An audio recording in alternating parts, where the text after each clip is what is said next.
Yeah, first started playing guitar when I was 14, 15. So a young bloke in school had a guitar, and he was down the local park and he was surrounded by girls, and I said, I wouldn't mind a bit of that. The guitar action, that is. The girls came later. I was totally drawn to music as a young bloke. In particular, Elvis and the Beatles. My parents had a great collection of early rock and roll stuff. A lot of big band stuff. My father's a big fan of Glenn Miller. So I grew up with a lot of that big band arrangements. My mother was a big Ella Fitzgerald fan, Frank Sinatra fan, Dean Martin in particular. So there was always music in the house. Radio was always on. Because there was feck all on the telly back then, black and white. Anyway, and I started playing guitar when I was 14, 15, and just fell in love with it. Absolutely fell in love with it, and it's obsessed me. Okay, my father, John Costello, Johnny Costello, he's got about 10 different names. Yeah. My father, John Costello, captained the schoolboys Republic of Ireland team, and you'll have a look at his cap later on. Wonderful, wonderful man. He's not too well in hospital at the moment. That's the reason I came out from Australia. Got one of those dreaded phone calls, you got to come home, see the old man. So I came home to see him and look after Breda for a few weeks, and it's been wonderful. It's been wonderful. Yeah. We probably got on better than we ever have. We're friends now. We're friends now. Yeah. We're friends now. Yeah. Yeah. Because you don't fall out with anyone, do you? I don't, unless you lie me.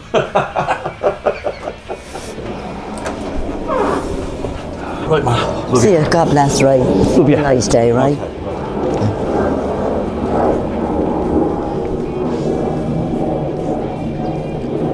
The last. What time will you be home? I made a lovely stew. I'll call you, let you know. Okay. God bless. Safe. Happy safe. God bless.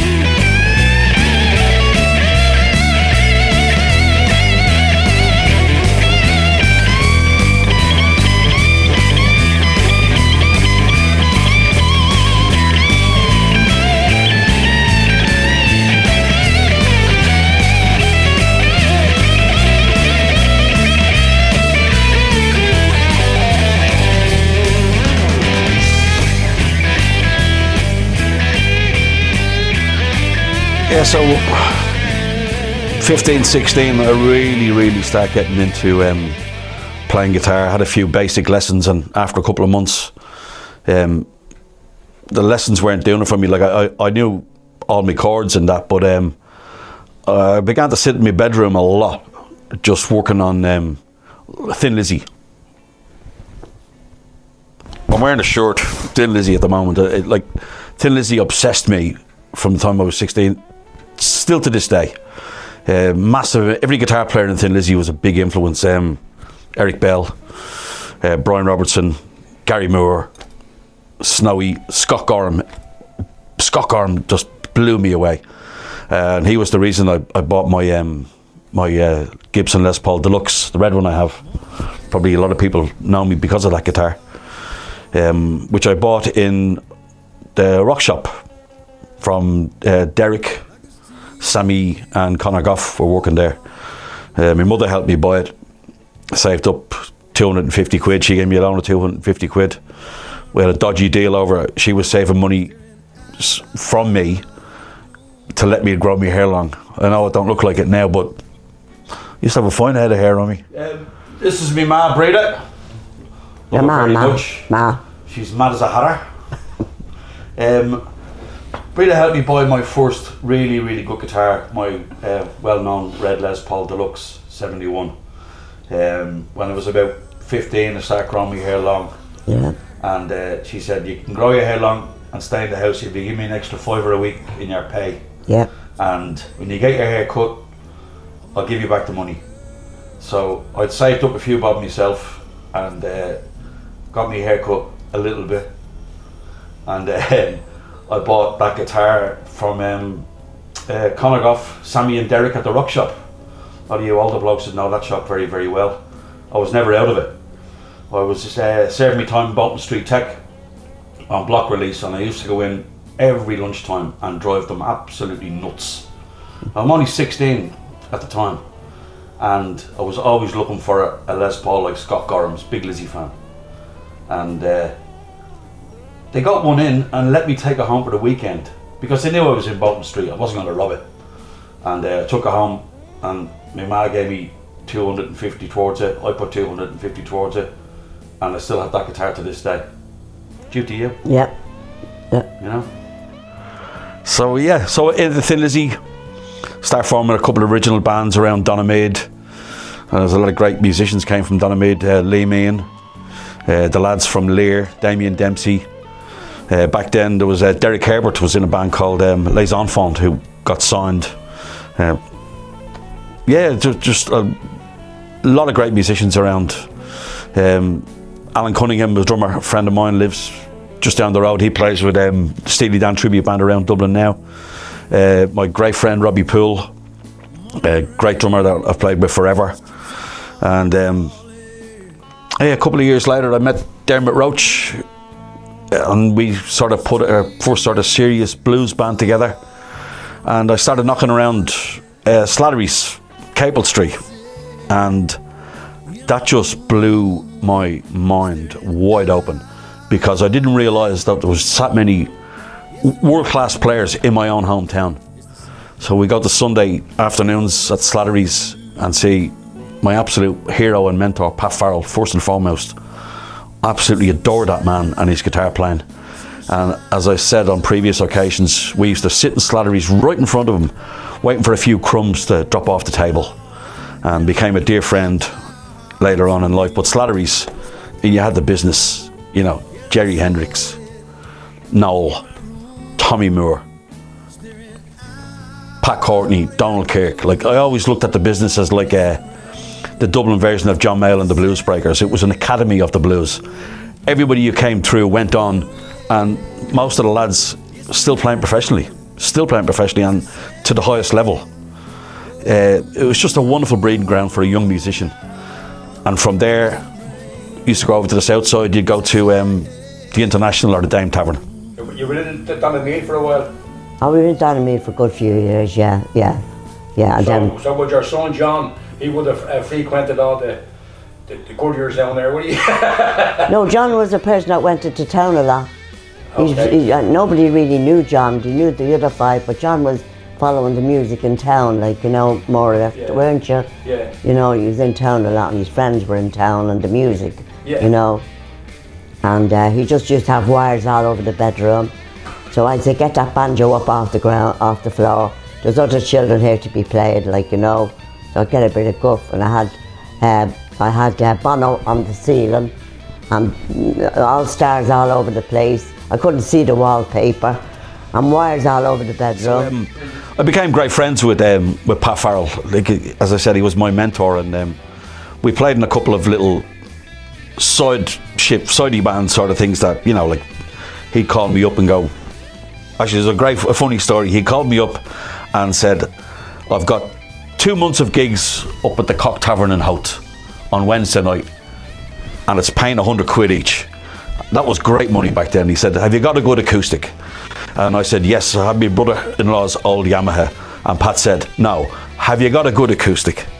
And I'll never forget that. And I went to the rock shop again and ended up getting my old Takamine ENC 20 cutaway, which I still have to this day. And I used that for the gigs with Pat. There was talk of me getting into the business at one stage, but Australia came up. I moved away, and I've been living in Australia for 36 years now. So I went away to Australia for a couple of years and came back for 2. And I was down watching the gig at Donnycarney where the Swamp were playing. Donald Kirk, Brian Downey, Pat Courtney, and Mick Kavanagh hadn't turned up, or he was sick for the gig, and there was a local bloke, local lad, I don't know who his name was standing in, and after the first set, Pat Courtney came down and says, have you got your guitar and your amp in your mother's place? And I went, yeah. So he says, can you go and get it and come back and do the next 2 sets?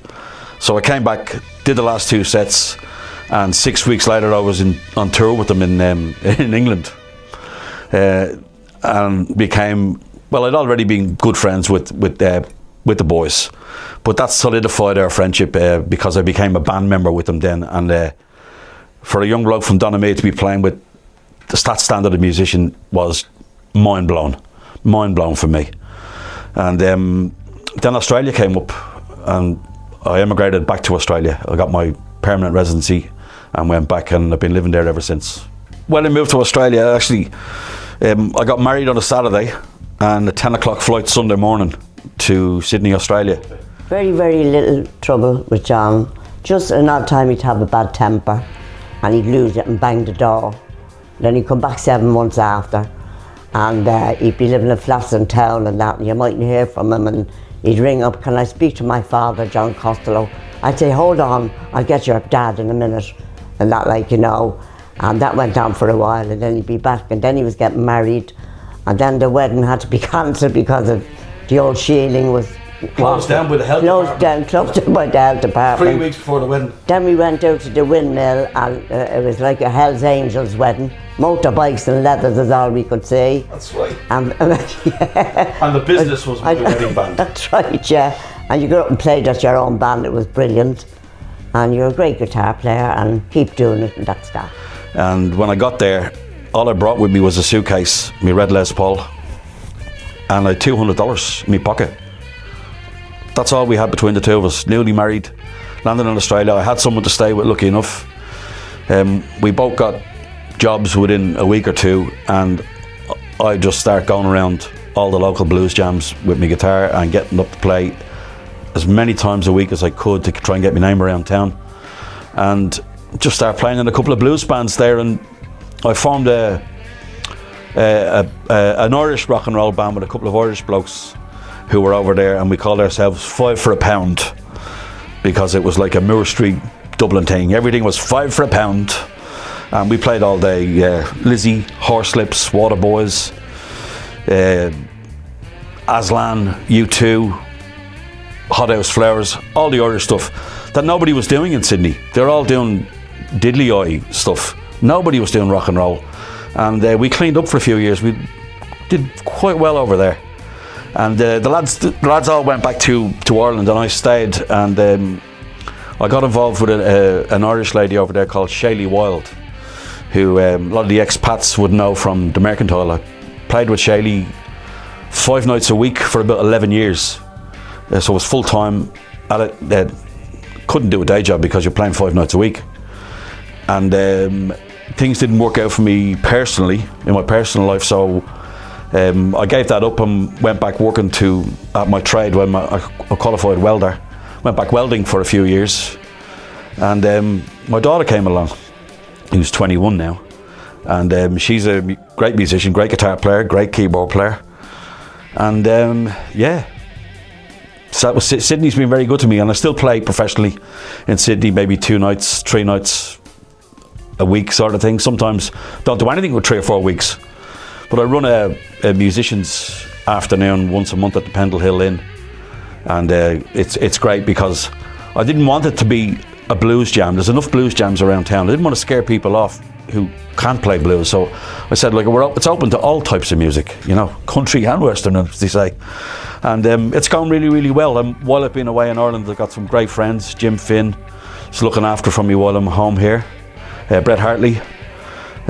Great musicians and dear friends, and when I said I had to come home to see my ill father, 1 phone call and the boys looked after it. So I'm looking forward to going back to Sydney soon and getting that back up and running. I was home a few weeks, and Brendan, the producer of All Things Irish and Rock and Roll, contacted me and asked me would I be interested in going into the museum in the city and meet my old pal Brush and having a chat. And I wasn't expecting to get a full back massage off him or a hand massage because I got a problem with one of my hands. And great crack with the Brush, great crack. Being a long time fan, I used to go and see him in the Bag It In. I think it was like Tuesday nights with John Brady, the great late John Brady on bass and Noel on drums. Yeah, here we are, we're in the Rock and Roll Hall of Fame. Now, this guy here, John Costello, he's our best known blues guitar player in Australia. But years and years ago, this is what I want John to talk to me about. He started learning with the great Pat Fardell. So John, up to you, take it from there. I first met Pat when I was about 18 or 19, and I'll never forget, I asked him a very embarrassing question. I said, have you ever heard of Peter Green? And Pat laughed his head off, and yeah, sort of. And as I always say about Pat, he was my absolute hero and mentor as a young bloke growing up in Dublin, in Slattery's, and I used to follow him everywhere. And as I said to you earlier on, Bren, I used to sit at his feet waiting for a few crumbs to drop off the table. Lovely. You know, he was such an inspirational player to me, and we ended up playing in a couple of bands together. We had a little blues band. We used to play Capel Street, of course, and Pat used to call it the Incapable Street Blues Band. Typical Farreller. Yeah. You know, he was a great man. He introduced me to a lot of people. Pat Courtney, Tommy Moore, Noel. Yeah. You know, geez, they were great days. I mean, the business was like it's a bit like Skid Row and like the John Mayall Academy of the blues. Yeah, yeah. You know, like you had all the great players come through. The business had all the great players come through, and like Jerry Hendricks and you know, guys that you just. Tell me about Pat Courtney. Pat. Yeah. Oh, it's hard to talk about Pat without getting emotional. He was like an older brother to me. I love art and literature, and Pat, of course, was a Joyce scholar. No, unbelievable. And he introduced me to a lot. Joyce, Bean. Yeah. I'd read a couple of Bean books, but nothing like what Pat gave me. Like, he gave me a loan of a whole heap of books, and like, I went to give them back, and he says, just keep them. That's the way he was. Yeah. He was just the most beautiful soul. I loved him. I loved him with all my heart. Yeah, the same as myself. You know, hard to meet Pat Courtney and not come away impressed with the humanity of the man. Yeah. You know, I was going to say humility, but he didn't have much humility. Well, Pat was only short of a mirror on stage. If he could blow dry his hair on stage, he would have blow dried his hair on stage. We used to say like Pierce Brosnan was the poor man's Pat. Pat Courtney. Yeah. But no, Pat was, you know, he's one of my best pals. You know, I love talking to him. That's what I love doing. Yeah. I love playing with him. I prefer talking to him. Yeah, very articulate. Yeah, because he could tell me a lot of things. Yeah. And not many people could tell you anything.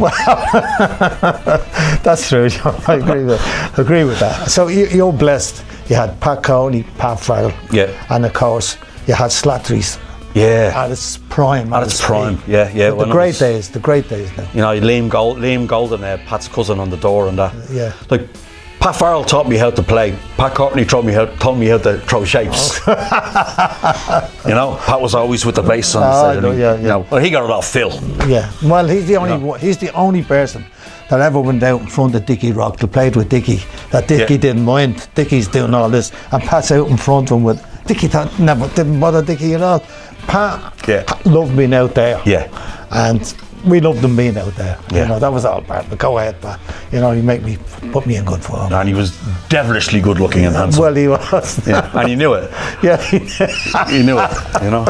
He'd be coming, he'd see me. If there was a mirror behind him on the stage, he'd be turning around half the time and then back to the he'd do it for he'd be taking the piss. You know. Yeah, well, here, you know, as I say, we're there at a time. Yeah, it was the golden days of the blues in Dublin. 7 nights a week, and Sunday afternoon, and Sunday morning, and Saturday afternoon. You know, we go and see.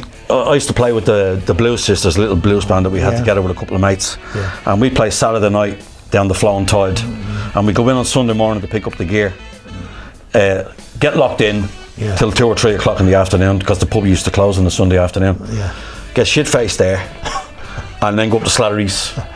Watch the business, and then from there go to the Dame Tavern to watch Donald and Sammy.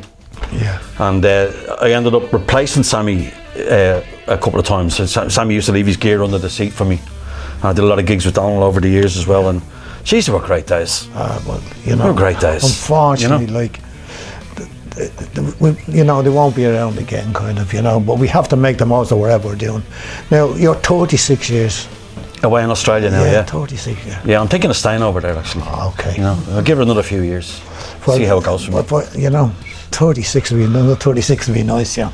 But tell me, like, what kind of playing? Same playing. We're Irish, Australian lads, all different types of lads. Yeah, I won When I first went to Australia, I got involved playing in the Irish scene, which is like a lot of the stuff that you do, like the rocked up ballads and stuff like that. You know, it's very popular over there. I did that for about 11 years, playing 5 nights a week. Yeah. And unfortunately, personal circumstances changed, and I had to go back to welding. Yeah. And I had my daughter since she was 8 years old on my own. I brought her up on my own. Okay.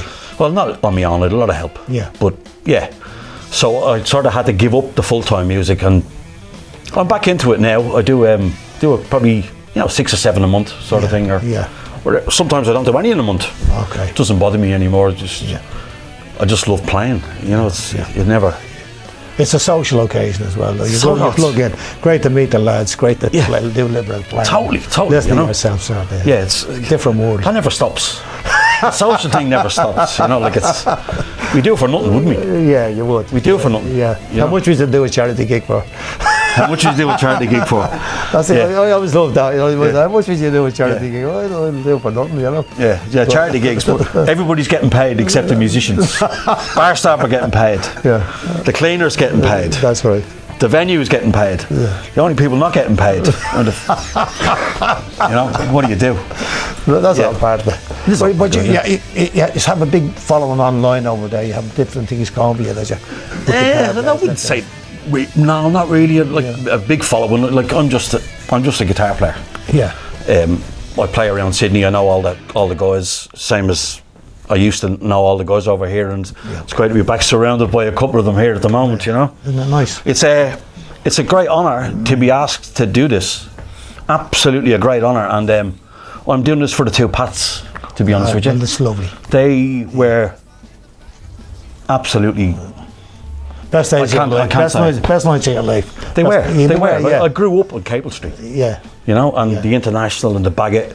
You know, seeing you play and all the lads. Yeah. I don't know. Will I ever come back? Do you know? Somebody was saying to me, like, you're kind of nostalgic. The problem with memories are, just you have great memories, Bush. You've done this and you've done that and that. And I say, they're all sad. All my memories are sad. Yeah. And the other things, it reminds me that I'm never going to be as big as I was, or even close. But what we're here today, Pat Courtney, talk about yourself, John. Like, we'll get together again and we'll talk about it a bit more. Yeah. But really, Pat Fardell, we're gonna just do a little bit of a eulogy for them. You know, we don't have Sherry Adams, we don't have Nick Cave, and we don't have Brian Gargaslin. We'll be John Costello and Bruce Shields, and we're going to talk out Pat Fardell here at the end of it. What do you mean to you? He was a friend of mine. Yeah. And I love the way he hit the note. And everybody knows that when I spoke at his funeral, I told him that I fired him 3 or 4 times. And, I didn't want him to play because I wasn't playing either. But the reason he was in the band was because the way he played. He says, yeah, but you're not letting me play. I said, I'm not playing either, Pat, but the reason here is I know you can play, you know, if we had to play. And we'd have these conversations. But see, the great sense of humour, this is what most, you know. He was hilarious. Great sense of humour. He was hilarious. And we laughed about all that, and now and again we'd play. Yeah. And then we'd be no one around, but we'd play. Yeah. With the late John Brady. Oh, John. And it was beautiful, like we just played. And John would go out there and a bit of brown bread, a bit of cheese and a cup of coffee, and Pat would play and I'd play. And we'd say, yeah, well, you know, it's the Rhinestone Cowboy, but we have to make a few bob. Yeah. But now and again we get together and we'd play. And I remember those little things sitting on John Brady's bed, playing. It's funny you mentioned John. That the Incapable Street Blues Band. That was me and Pat, and we'd have a different rhythm section every week. And the week before John passed, he was to be the bass player with us. Yeah. You know, he was Valentine's night '93. You know, here we are, only a couple of weeks away, wherever it is, week away. John was such a lovely man as well. You know? Well, again, I know you've got that famous photograph. You have it, the painting in your place. Yeah. Every time I see one of your interviews, it's always in the background. It's always there. It's always there. It means a lot. You know. We, like as the guy says, we still haven't recovered. You know, we won't. That's the way it is. Like all the lads we've lost, we never recover. Yeah. And we remember them individually at different times. And we're blessed that tonight, yourself, myself, we have Pat Courtney, Pat Fardell in common. Yeah. And we want to pay tribute to Pat Fardell in particular. as we're here in the Rock and Roll Museum, the history of Irish rock, and you won't find too many followers of Pat Farrell here either. No. But we know he was great. Oh. You know, that's really all that matters. I've got so many funny stories about Pat, but one of them sticks in my mind. Myself and my good friend Dermot were down in Slattery's after a gig, and this young guitar player came up to Pat and started talking about, what are you using? Like what we used to do. We used to drive him nuts. Yeah. And he said to Pat, he said, what strings do you use? And Pat's like, all of them. It just cracked me up, you know, just. And I said to him once, I said, does that bother you, like people come up, like we used to do it all the time to you, all the time. He goes, but I'll tell you one thing about Pat Farrell. He taught me how to behave off a stage. Yeah. As much as he did on a stage. He said, always have time for a punter who comes up and wants to talk to you and say, I really enjoyed your gig, really enjoyed your playing. Yeah. Make time for them. Yeah. Because without punters, the place is empty. Yeah, that's it. Yeah. We don't get called back. Well, we're going to to call you back again, John, because we've a lot more to talk about next time you're in town. But more important, tell your father I was asking for him. Oh, we got to do that off. We got to do that off camera. I will indeed. Thank you very much. Lovely John. brush, Thank lovely. You. Thanks, guys. Thank you very much, John. John Costello. Lovely brain. Okay. Just fabulous time for a young bloke in Dublin. Not long after I got off the plane on my trip home, I went up to see my absolute hero outside Brussels, the great Phil Lynott. As I said earlier, I'm a huge Lizzie fan. Got to go there. Brendan asked me to go down with the lovely Norman Teeling's studio. When did we meet? We met in The Ivy Rooms. Yeah, it was the year I was doing my repeat leaving in Plunkets. I never got that far. The inter was me, and then I was out of school. No, we met the year I was doing my repeat leaving. We got a support slot with a band called Judge Crater. In the Ivy Rooms. In the Ivy Rooms. Yeah. I was doing the door. Yeah. And our very good buddy who's not with us here today, and we'd love to have him, Robbie Poole. Robbie, love him. Was on drums. Robbie's my eldest boy's godfather. I went up to Dermot after the gig, and he was using this cheap box guitar into a Grant, wasn't it? Grant Distortion, which is a copy of an MXR. A copy of an MXR pedal. Into my late dad's Marmac 120 PA, and a Hurry's Crazy Box cab. Yes. Which was, I think it was 8 10-inch speakers. It was, that was my setup at the time. And you sounded like Gary Moore. I went up, you did the solo in Waiting for an Alibi, and my head spun off my shoulders. How is he getting that sound? And I went up to you after the gig and said, how did you get that sound? And you said, this rubbish, absolute rubbish. And you were doing Moore. And I'd never heard anybody doing Moore so well, so young. And we just became lifelong friends, really, from that. And then we discovered Slattery's. And the business. And talk to strangers. Yeah. You know, Pat Farrell, Joe Staunton, Pat Courtney, Tommy Moore, Jerry Hendricks, Noel Bridgman. Oh, and like they took us under their wing. Yeah, very much. We were young blokes who thought we could play the blues. No, we couldn't. But we learnt from the best. Yeah. But it was Slattery's on a Sunday was like mass. It was mass, wasn't it? Every day was a school day. Yeah, and it used to, like Pat Farrell says, stop looking up at the stage and pointing. Oh, look what he did there! Did you hear that lick he just played? Yeah, and he never made mistakes. He always landed on a note and knew how to turn it, you know, into something. The Dame Tavern. Yeah, of course. Go up and play with Donald, and you played with Donald for a while. I played with Donald. We both. I think when Sammy couldn't do a gig, either one of us would get the call. And Sammy always left his amp under the chair. Yeah, Vox amp, wasn't it? I don't know, I can't remember it now. It was a Vox AC50. But I tell you what, you wouldn't be leaving it there today. No. Not the Dublin of today, it's completely different. I had been playing with an original band they were very much influenced by Steely Dan. Two brothers, John and Mike Devoy, great writers, but there was the huge chord sheets for every song, you know. And I used to rehearse with Mike, just getting on me on guitar and him on piano, just getting the voicings right and stuff like that. They ended up starting the Naked Lunch. They became the Naked Lunch. Yeah. Just as I left them, much to their chagrin, and I joined Rob Strong. And I was with Rob then for, so that was 91, year me eldest boy was born, to 98. Yeah, you get 7 or 8 years from memory. Yeah, he sacked me about 5 times in that period, but yeah, so it was a long time with Rob. Some great times. I will say, like, I learned my craft with Rob. Because you guys were out 4 nights a week, 3 nights a week. Crazy. Always. It was crazy. Like couple of tours. Because the hit in '91, the Commitments movie had hit, so we were.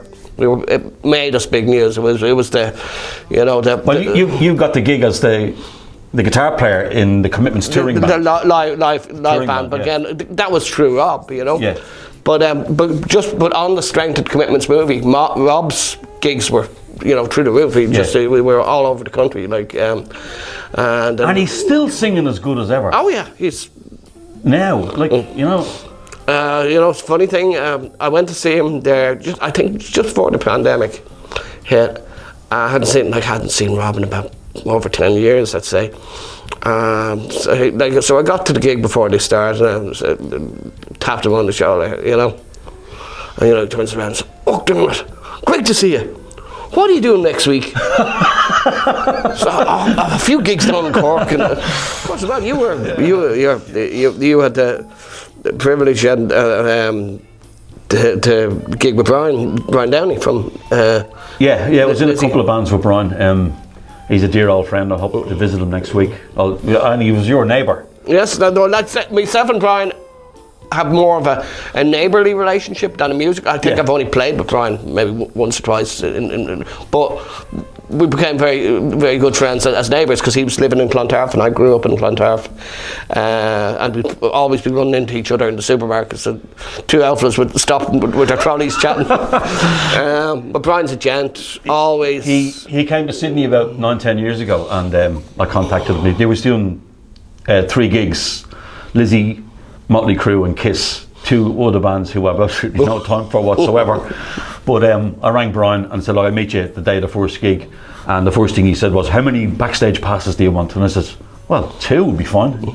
He gave me 5 for all 3 nights.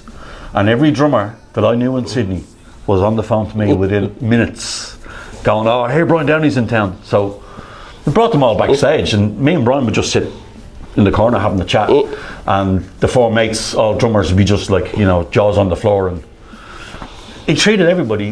Brian is the most anti-rock star. Yeah, he's not. He's Brian. He's a drummer. That's it. Yeah, we have a lot of history, me and you. Yeah, I can honestly say nobody's pushed me on a stage to be a better player than you, and I mean that from my heart. You know that. Nobody's pushed me to be a better player. Nobody's pushed me to be better. We take a totally different approach. Yes. When we lived together down in Clontarf, we had the 2 single beds, and I can remember us like sitting and just listening to Blow by Blow or Texas Flood, you know, and going, "What is this?" You know, and we still have that. You still send me, "Have you heard this guy?" And I'll tell you, "Have you heard this guy?" And like we still do it and go. Yeah, we're still. I think we're still kids when it comes to music and comes to guitar. I think we're still kids. Yeah, we still get that wonderful joy from it. You know, we had a good session this afternoon, and the boys were saying, like, you know, "Oh, you guys play so well together." We do, because we're doing something completely different. It was very, very easy to fall back into our old roles. Into the groove, or whatever you want to call it. I mean, because we never played the same thing at the same time. I love Anto Brennan's saying, "I never played the same thing once." Anto's got a great quote about Jimi Hendrix. "I could listen to an album of just his feedback." Great, you know. And there's another great player. Yeah, and Jimmy Smith. And Jimmy. Jesus. Oh, you know, it's just like watching the earth move when either of them. Yeah. Yeah. And then there was another guy that had a huge impact on me, just the way he traversed the neck. We used to negotiate things, and always listening to the chords. Jimmy Faulkner. I was just about to say, the great Jimmy Faulkner. He was so giving and sharing. Just ferocious. You've reminded me of a story. When I was living in Boston and you came over to visit me, and Pat Farrell was renowned for, shall we say, shirts. flowery shirts, yes. which I wear in tribute to him today. And we were shopping in a shopping centre in Boston, and we saw this shirt, and we both looked at it and gone, nah, not even he'd wear that, would he? We wouldn't. No, he wouldn't wear it. Let's buy it anyway. So we bought it. When I came home from Slattery's, $2. It was about $2. And when it came, and the look of surprise on the shop assistants when we bought it. And when I came home from Boston, first thing, straight into Slattery's, shouted the Farrell, and he says, love it. He wore it for the gig. He wore it for the gig. Oh, I couldn't believe it. He was great.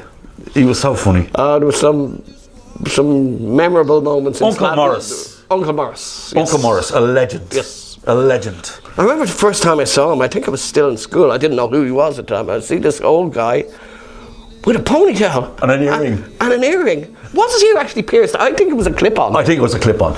Yeah. I went, who the... And he'd have the red Guinness Jazz Festival jacket on. Yeah. I remember at my wedding, I put him sitting beside your mother, and I don't think she ever forgave me. He loved my mum because my mum's name was Betty, and that was his wife's name, I think. Yeah, because Morris was he was a film rep. Like he used to go around. Yeah, for Columbia Pictures or something like that.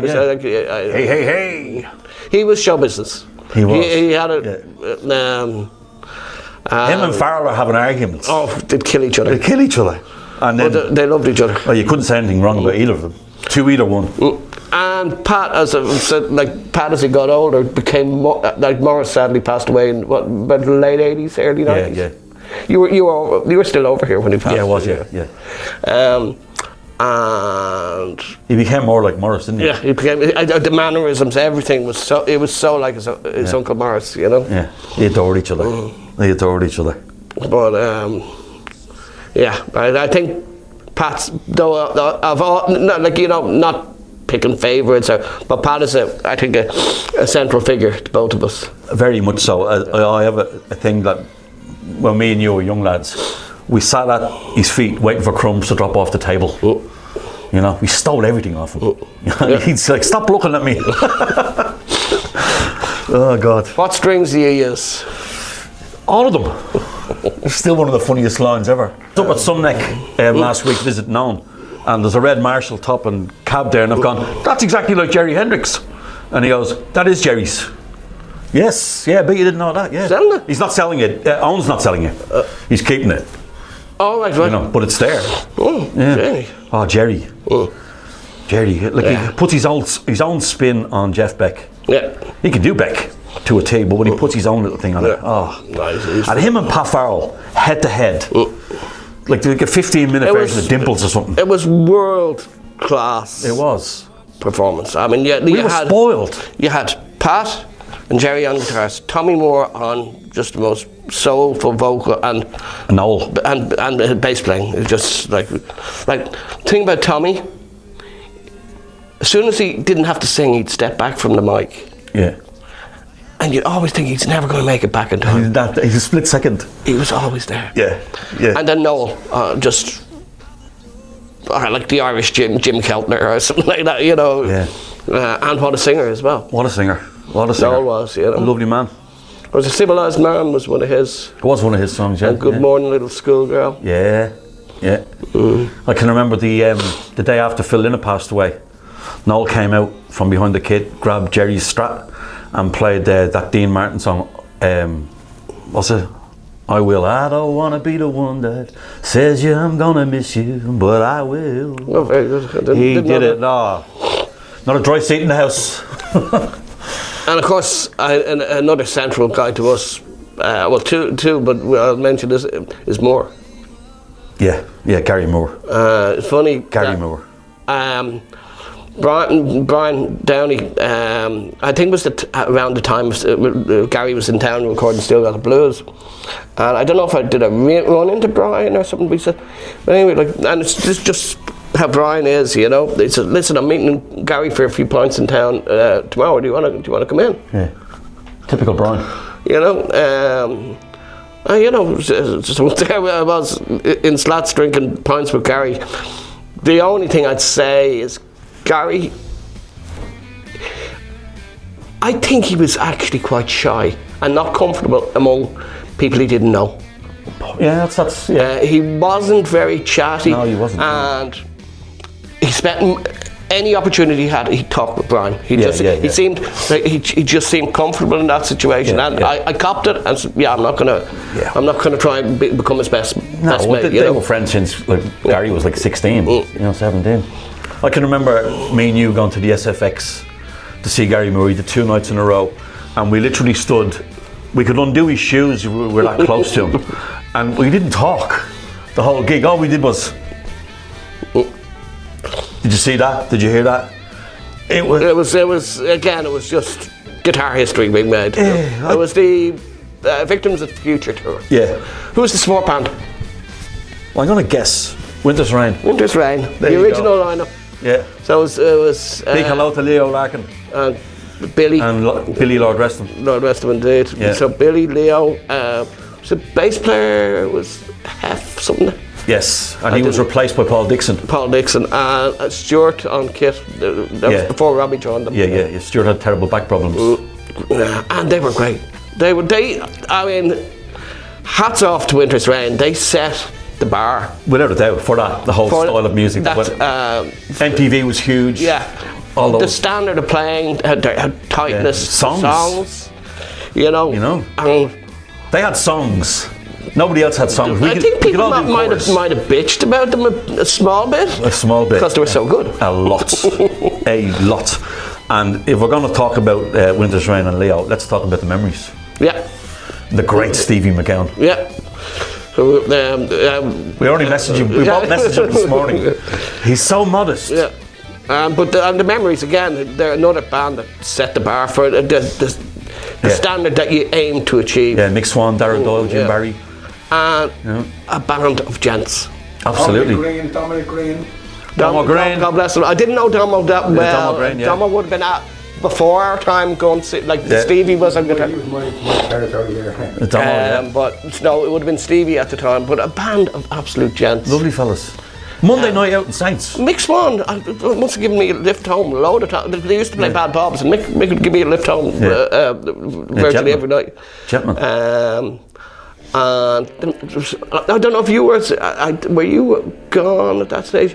Full Circle, another great. I saw Full Circle a lot when I was growing up at the Bagot. You go see the Brush and that. I mean, all these bands were there, and they became our unofficial education. Yes. You know, we'd so much to pull from.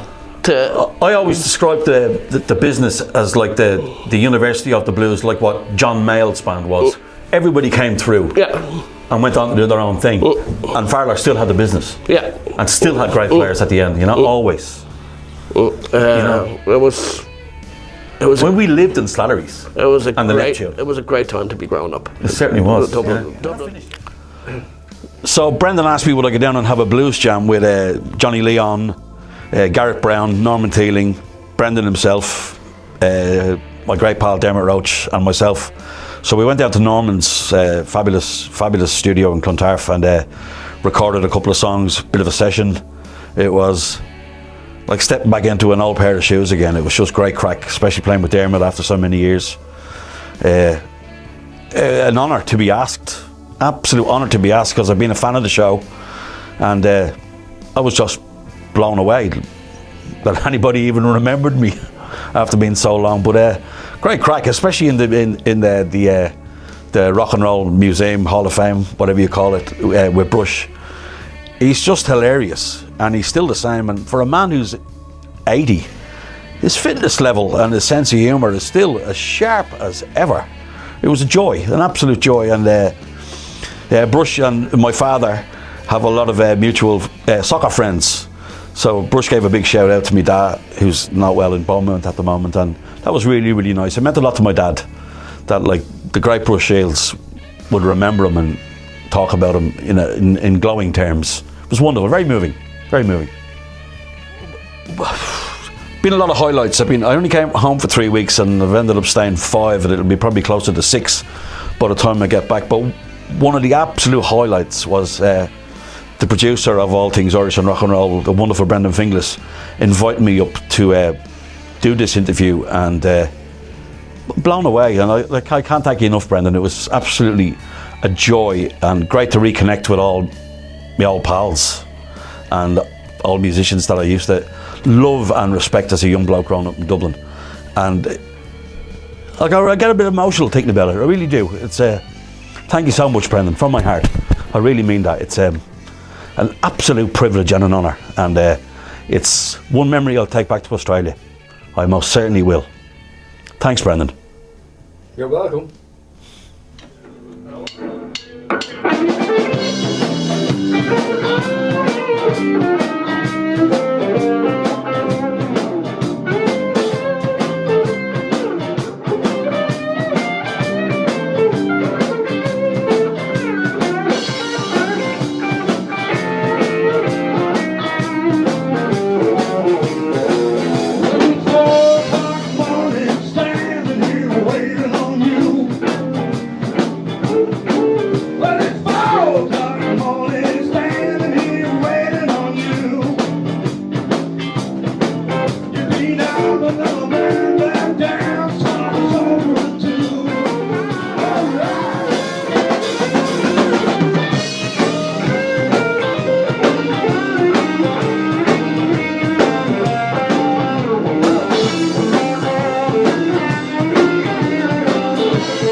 Yeah, she gets so lonely.